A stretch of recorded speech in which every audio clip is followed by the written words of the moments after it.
نبی پاک نے 4 رکعتوں والی نماز تھی، 2 رکعتوں پہ سلام پھیر دیا۔ صحابہ خاموش ہیں سارے، چپ، ہم نہیں بولتے۔ ایک صحابی تھے، ان کا نام تھا حضرت ذوالیدین رضی اللہ تعالیٰ، ان کے ہاتھ ذرا لمبے تھے، تو ایک دن حضور نے فرمایا یا ذوالیدین، او لمبے ہاتھوں والے۔ کوئی پوچھتا آپ کا نام کیا ہے، تو کہتے نام وہی ہے جو نبی پاک نے رکھ دیا، 2 ہاتھوں والے نام پڑ گیا۔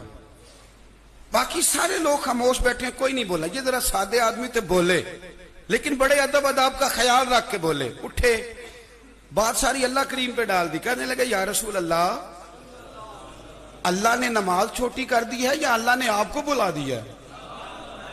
اللہ نے نماز چھوٹی کر دی ہے یا آپ کو بلا دیا ہے؟ تو حضور فرمانے لگے کیا ہو گیا ہے؟ حضور مجھے لگتا ہے آپ نے 2 رکعتیں پڑھائی ہیں۔ نبی پاک نے فرمایا کیوں بھی ابو بکر کتنی پڑھائی ہیں؟ عرض کی حضور مجھے کوئی نہیں پتا، مجھے نہیں پتا، میں تو پڑھنے آیا ہوں، کو رکھتے کتنی تھوڑی ہے، جتنی پڑھاؤ گے چپ کر کے پڑھ لیں گے۔ اب کسی بابے کی بات کر لوں، بغیر حدیث کے کری جائے تو لوگ پریشان ہوتے ہیں نا۔ حدیث پڑھ لی، اب کسی بابا جی کی بات کر لیں۔ ایک بابا جی بولے، وہ دور کوٹ مٹھن سے، کہنے لگے نماز پڑھا کہ میں تیں ول ویکھاں، نماز پڑھا کہ میں تیں ول ویکھاں، مینوں کعبہ بھول گیا آئی، بھول گئیاں نہیں سب سوم صلاتاں، اکو یار دا فکر پہ آئی۔ نماز پڑھا کہ میں تیں ول ویکھاں، کتنی پڑھی ہیں حضور مجھے کیا پتا ہو، مجھے کیا پتا حضور؟ فرمایا یہ کہتا ہے 2 پڑھی ہیں حضور، لگتا ہے کوئی مسئلہ ہے پر پتا کوئی نہیں، آپ کو ہی پتا ہے۔ حضور نے فرمایا عمر تو بتا کتنی پڑھی؟ عرض کی حضور مجھے نہیں پتا، نا نا نا ہمارا مزاج ہی نہیں، اتنی توجہ کون رکھے، ہم تو سیدھی سیدھی۔ دیکھیں نا اقبال بھی بڑا شاندار ہے، ہر جگہ ہی گھس جاتا ہے، کیا کریں بغیر اقبال کے بھی گزرا نہیں جاتا۔ اقبال بھی بول پڑے، کہنے لگے اذان تو ازل سے تیرے عشق کا ترانہ بنی، اذان تو ازل سے تیرے عشق کا ترانہ بنی، اور نماز تو اس کے نظارے کا ایک بہانہ بنی۔ عزت اسلام کے لیے ضروری ہے کہ عزت رسول کی جائے۔ مسلمانوں کا ہر فرقہ نبی تک ایک ہے، جھگڑے ہمارے شروع ہوتے ہیں نبی کے جانے کے بعد، کوئی صحابہ کو مانتا ہے، کوئی اہل بیت کو مانتا ہے۔ فرق صرف اتنا ہے جو نبی سے پیار کرتے ہیں انہیں صحابی کہتے، جن سے نبی پیار کرتا ہے انہیں اہل بیت کہتے۔ جو بول سکے وہ زحمت فرما سکے۔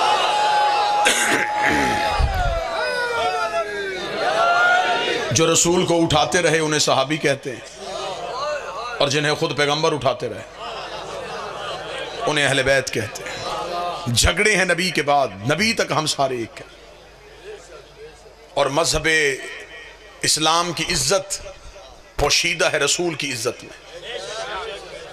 جس بڑے کو گھر کی 4 دیواری میں عزت نہ دی جائے اس کی بازار میں عزت کوئی نہیں کرتا۔ مسلمانوں کو چاہیے کہ پہلے نبی کی عزت اپنے گھر میں اتنی بڑھائیں کہ غیر مسلم بھی نبی کی عزت کو سمجھیں۔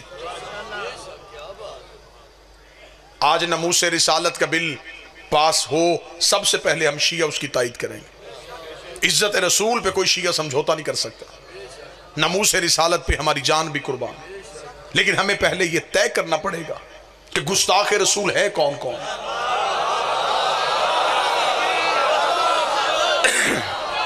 آپ کے پاس گستاخ رسول کا معیار کیا ہے؟ شیعہ مذہب سے پوچھو تو میں منبر سے پڑھتا ہوں، جو نبی کو 40 سال کے بعد نبی سمجھے وہ بھی نبی کی توہین کرتا ہے،